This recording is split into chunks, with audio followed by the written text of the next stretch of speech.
Hi guys, it's me Rindo and welcome to Career Talks with Avodha. അപ്പൊ ഇന്ന് നമ്മുടെ കൂടെ സോനയാണുള്ളത്. സോന നമ്മുടെ ഡിജിറ്റൽ മാർക്കറ്റിംഗ് ട്രെയിനിങ് കംപ്ലീറ്റ് ചെയ്ത് ഇപ്പൊ ഇന്റേൺഷിപ്പ് ചെയ്തുകൊണ്ടിരിക്കുന്ന സ്റ്റുഡന്റ് ആണ്. Sona, welcome to career talks with Avodha. Thank you sir, thank you so much. Okay, എവിടെയാണ് സോന, എവിടെയാണ് നാട്? നാട് മൂവാറ്റുപുഴയാണ്, എറണാകുളം ഡിസ്ട്രിക്റ്റ് ആണ്. Okay okay, fine. First of all congratulations കേട്ടോ. ഇപ്പൊ നമുക്ക് നമ്മുടെ ട്രെയിനിങ് കംപ്ലീറ്റ് ചെയ്ത് സക്സസ്ഫുള്ളി ഒരു ഇന്റേൺഷിപ്പിന് പ്ലേസ്ഡ് ആയെന്ന് അറിഞ്ഞതിൽ വളരെ സന്തോഷം. അപ്പൊ എങ്ങനെ പോകുന്നു ഇപ്പം ഇന്റേൺഷിപ്പ് ഒക്കെ എങ്ങനെയുണ്ട് ചെയ്തിട്ട്? നല്ല രീതിയിൽ പോകുന്നു. ഇപ്പൊ ഒരാഴ്ചയായി ഞാൻ ജോയിൻ ചെയ്തിട്ട് പഠിച്ചു വരുന്നു. എവിടെയാണ് വർക്ക് ചെയ്യുന്നത്? എവിടെയായിരുന്നു അപ്പോ?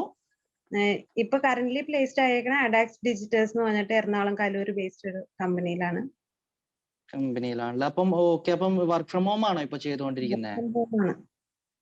Okay okay. എന്തുണ്ട് അവിടെ? നമുക്ക് എന്താണ് ശരിക്കും നമ്മുടെ ഇവിടെ പഠിപ്പിച്ച കാര്യങ്ങളൊക്കെ തന്നെയാണോ നിങ്ങൾക്ക് അവിടെ ചെയ്യേണ്ടി വരുന്നത്? കാര്യങ്ങൾ തന്നെ, ഗൂഗിൾ ആഡ്സ്, SEO, നമ്മള് അതൊക്കെ തന്നെ, പിന്നെ ഫേസ്ബുക്ക് മാർക്കറ്റിംഗ്, അതെല്ലാം തന്നെയാണ്. അതൊക്കെ തന്നെയാണല്ലേ?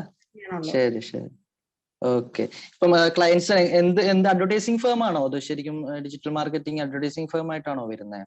അത് മാർക്കറ്റിംഗ് സർവീസ് ആണ്. നമ്മള് സ്റ്റുഡൻസിന് വേണ്ടിയിട്ട് ചെയ്തു കൊടുക്കുന്ന ടെക്നിക്കൽ ടീം വേറെ ഉണ്ട്, കസ്റ്റമർ റിലേഷൻഷിപ്പ് ഓഫീസേഴ്സ് ഉണ്ട്.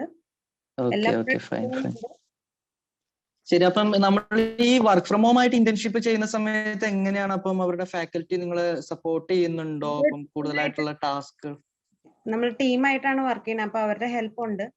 നമ്മളൊരു നമ്മുടെ ടീമില് അവരെ എല്ലാ ഹെൽപ്പും ചെയ്യുന്നുണ്ട്. എല്ലാ രീതിയിലും നന്നായിട്ട് പോകുന്നുണ്ടല്ലേ? അവോധയിൽ നിന്ന് തന്നെ ഇറങ്ങിയ സ്റ്റുഡൻസ് തന്നെയാണ് അവരും എന്നാണ് എനിക്ക് തോന്നുന്നത്. ഓക്കെ ഓക്കെ, അവിടെ നമ്മുടെ വേറെ സ്റ്റുഡൻസ് പ്ലേസ്ഡ് ആയിട്ടുണ്ടെന്ന് തോന്നുന്നു അല്ലേ? ശരി ശരി, ഓക്കെ.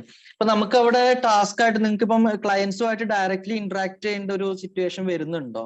അതോ അവരായിട്ട് തന്നെ അസൈൻ ചെയ്ത് തരുവാണോ ചെയ്യുന്നത്? എങ്ങനെയാണ്? അവര് ക്ലയൻസിന് ഡേറ്റാബേസ് നമുക്ക് തരും. നമ്മള് ക്ലയൻസിനായിട്ട് സംസാരിക്കണം, നമ്മൾ അവരായിട്ട് നമ്മുടെ കാര്യങ്ങൾ സംസാരിക്കണം, നമ്മൾ എങ്ങനെയാണ് ചെയ്യുന്നതെന്നും അവരെ കൺവിൻസ് ചെയ്യേണ്ട കാര്യങ്ങളുണ്ട്. എല്ലാ രീതിയിലും വരുന്നുണ്ടല്ലേ? അപ്പൊ എന്തായാലും നല്ലൊരു എക്സ്പീരിയൻസ് ആണെന്ന് അറിഞ്ഞതിൽ വളരെ സന്തോഷം. നമ്മുടെ അവോധയുടെ ഡിജിറ്റൽ മാർക്കറ്റിംഗ് ട്രെയിനിങ്ങിനെ കുറിച്ച് അതിന്റെ ഒരു എക്സ്പീരിയൻസ് ഒന്ന് ഷെയർ ചെയ്യാവോ? പഠിച്ച കാര്യങ്ങളെ കുറിച്ച്, അല്ലെങ്കിൽ എങ്ങനെ ഉണ്ടായിരുന്നു എന്നുള്ളത് ജസ്റ്റ് ഒന്ന് പറയാവോ?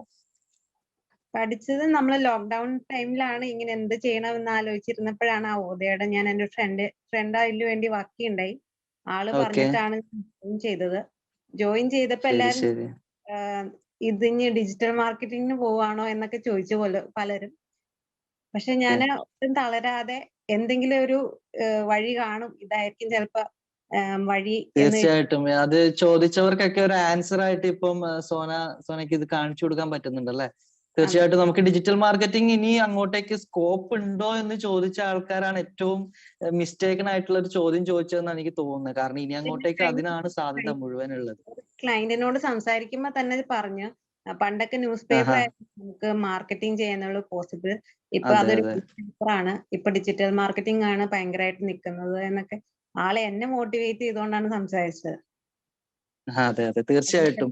അപ്പൊ നമുക്ക് നല്ല രീതിയിൽ ഗ്രോത്ത് ഉള്ള ഫീൽഡ് ആണ്. നിങ്ങൾ വർക്ക് ചെയ്ത് കഴിഞ്ഞാൽ തീർച്ചയായിട്ടും നമുക്കിപ്പം മേ ബി സ്റ്റാർട്ടിങ്ങിൽ സാലറി പാക്കേജ് ഒക്കെ, ഇപ്പം ഇവിടെ വിളിക്കുന്ന കുട്ടികളാണെങ്കിൽ നമ്മളോട് ചോദിക്കാറുണ്ട് സ്റ്റാർട്ടിങ് എത്ര സാലറി പാക്കേജ് കിട്ടും. പക്ഷെ അതല്ല, നമ്മളൊരു ജോബിന് കയറി കഴിഞ്ഞതിന് ശേഷമാണല്ലേ നമുക്ക് ഗ്രോത്ത് കാര്യങ്ങളെല്ലാം നമ്മുടെ പെർഫോമൻസ് അനുസരിച്ചിട്ടാണ് വരുന്നത്. ഇപ്പൊ ഇന്റേൺഷിപ്പ് എന്ന് പറയുന്ന ഒരു ട്രെയിനിങ് പീരീഡ് തന്നെയാണ്. അവിടെ നമുക്ക് കൂടുതൽ കാര്യങ്ങൾ പഠിക്കാൻ നിങ്ങൾക്ക് പറ്റുന്നുണ്ട്.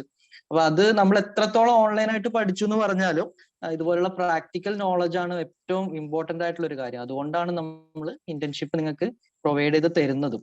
ഓക്കെ, അപ്പൊ നമുക്ക് ഇവിടെ 2800 എന്നുള്ള ഒരു പാക്കേജിലായിരിക്കും പഠിച്ചതെന്ന് വിശ്വസിക്കുന്നു. അപ്പോ അതില് ശരിക്കും പറഞ്ഞാൽ നമുക്ക് ആ ഒരു 2000 ഇപ്പം മറ്റുള്ള ഇൻസ്റ്റിറ്റ്യൂട്ടുകൾ അല്ലെങ്കിൽ ഫേംസിനെ നോക്കിക്കഴിഞ്ഞാല് അവരവിടെ മേ ബി ഒരു 10,000 അല്ലെങ്കിൽ 20,000 പ്രൊവൈഡ് ചെയ്യുന്ന ഒരു ട്രെയിനിങ് പ്രോഗ്രാം ആണ് ആക്ച്വലി നമ്മൾ ഇത്ര അഫോർഡബിൾ ആയിട്ടുള്ള ഒരു ഫീസിന് തരുന്നത്. ഞാൻ ജോയിൻ ചെയ്യാൻ ഇരുന്നപ്പോ ഞാൻ വേറെ ഒരാളുമായിട്ട് വിളിച്ച് സംസാരിച്ചു, അപ്പൊ അവര് 15 പറഞ്ഞത് ഡിജിറ്റൽ മാർക്കറ്റിംഗ് ചെയ്യാൻ.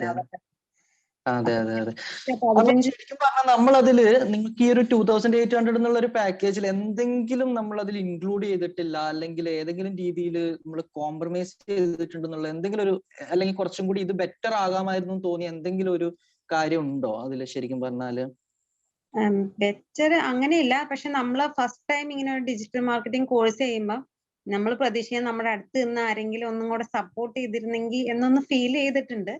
പക്ഷെ ഞാൻ കുറച്ചുകൂടെ വർക്ക് ചെയ്യാൻ റെഡി ആയിരുന്നോണ്ട് ഐ യൂസ് ടു കുറച്ച് പ്രാക്ടിക്കലായിട്ട് ചെയ്തൊക്കെ നോക്കിയോണ്ട് കുഴപ്പമില്ലാതെ പോയി. ഓക്കെ. പക്ഷെ അത് ഓൺലൈനായിട്ട് ചെയ്തത് കൊണ്ടാണ് ആക്ച്വലി ഇപ്പൊ വർക്ക് ഫ്രം ഹോം ഒരു പരിധി വരെ നിങ്ങൾക്ക് നന്നായിട്ട് ചെയ്യാൻ പറ്റുന്നത്. കാരണം നമ്മളിപ്പം അങ്ങനെ ഒരു എപ്പോഴും നമ്മുടെ തൊട്ടടുത്ത് തന്നെ ഒരു സപ്പോർട്ടീവ് ആയിട്ടുള്ള ഒരാൾ ഉണ്ടാവണം നിർബന്ധമില്ലല്ലോ. പക്ഷെ ഇപ്പൊ നിങ്ങൾക്ക് വർക്ക് ഫ്രം ഹോം ആണെങ്കിലും ചെയ്യാൻ പറ്റുന്നത് ആ സ്വന്തമായിട്ട് ആ ഒരു ഇൻഫർമേഷൻസ് അല്ലെങ്കിൽ സ്വന്തമായിട്ടെല്ലാം ചെയ്യാനായിട്ട് നിങ്ങൾ ശീലിച്ചതിന്റെ ഒരു ഭാഗമായിട്ട് കൂടിയാണ്. അപ്പൊ അതാണ് നമ്മുടെ കോഴ്സുകളിൽ നമ്മൾ ഏറ്റവും കൂടുതൽ ഫോക്കസ് ചെയ്യുന്നതും. അപ്പം എന്താണെങ്കിലും ഓൾ ദ ബെസ്റ്റ്. നമുക്കിപ്പം ഇന്റേൺഷിപ്പ് ചെയ്യുന്ന കമ്പനിയിൽ തന്നെ തുടർന്ന് നല്ലൊരു ജോബ് പ്ലേസ്മെന്റിലോട്ട് എത്തട്ടെ. അതല്ലെങ്കിൽ തന്നെ നമ്മുടെ പ്ലേസ്മെന്റ് സർവീസ് യൂസ് ചെയ്തുകൊണ്ട് ഏറ്റവും നല്ലൊരു ജോബിന് എത്രയും വേഗം പ്ലേസ്ഡ് ആവാനായിട്ട് എല്ലാവിധ ആശംസകളും ഒക്കെ. Wish you all the best. Thank you sir, thank you so much.